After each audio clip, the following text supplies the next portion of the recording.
pembelajaran Bahasa Indonesia bagi penutur asing. Bersama saya, Rika Kartika dengan NPM 195030058, Prodi Pendidikan Bahasa dan Sastra Indonesia Universitas Pasundan. Nah, hari ini kita akan mempelajari BIPA level 3 dengan materi pahlawanku. Nah, teman-teman semua di sini pasti mempunyai tokoh idola kan? Pasti punya kan? Nah, di sini kita akan mempelajari mengenai tokoh idola. Sebelum memulai ke pembelajaran hari ini, mari kita simak video yang akan saya tampilkan.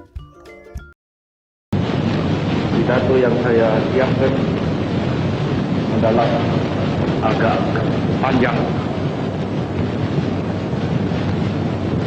tetapi berhubung dengan belum sehat saya akan bacakan dengan tenang-tenang, alon-alon asal kelakon. Saya minta saudara-saudara sekalian dengarkan dengan seksama. Saudara-saudara sekalian,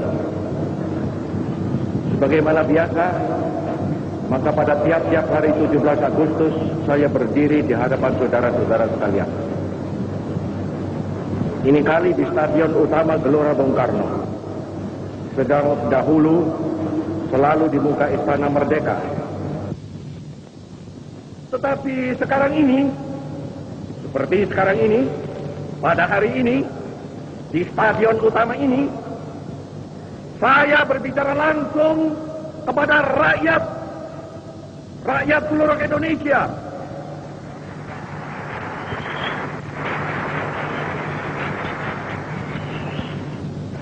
Bahkan juga langsung kepada seluruh dunia, dari timur sampai ke barat, dari utara sampai ke selatan. Saya sekarang tidak terutama sekali berbicara sebagai presiden mandataris, tidak sebagai presiden perdana menteri, tidak sebagai presiden panglima tertinggi. Saya berbicara di sini sebagai penyambung lidah rakyat Indonesia.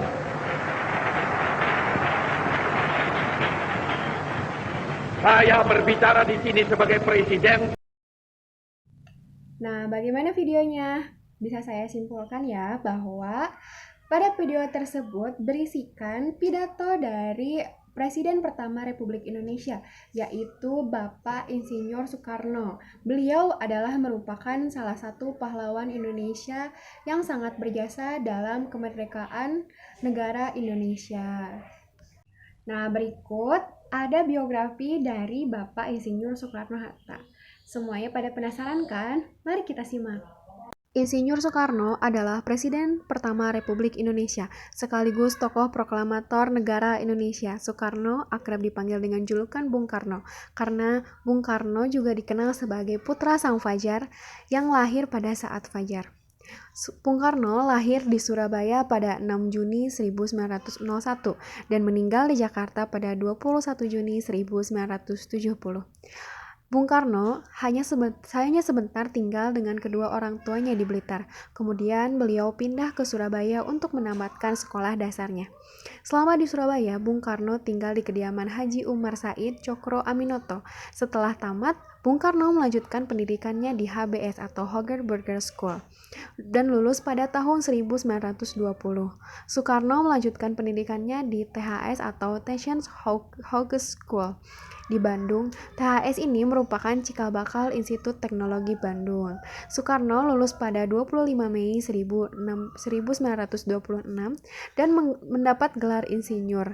Setelah lulus, Soekarno mendirikan Biro Insinyur bersama dengan Insinyur Anwari tahun 1926.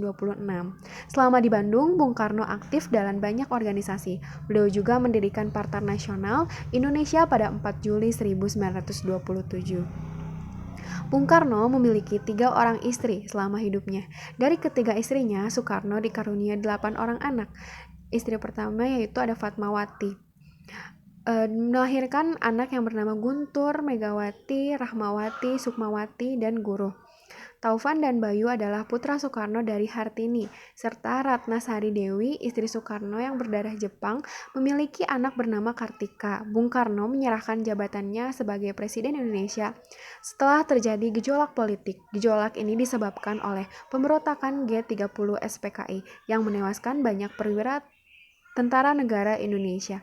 Soekarno wafat di RSPAD tanggal 21 Juni 1970 karena sakit yang terus memburuk. Beliau dimakamkan di Blitar dekat dengan makam sang ibunda, yaitu Ida Ayu Nyoman Rai.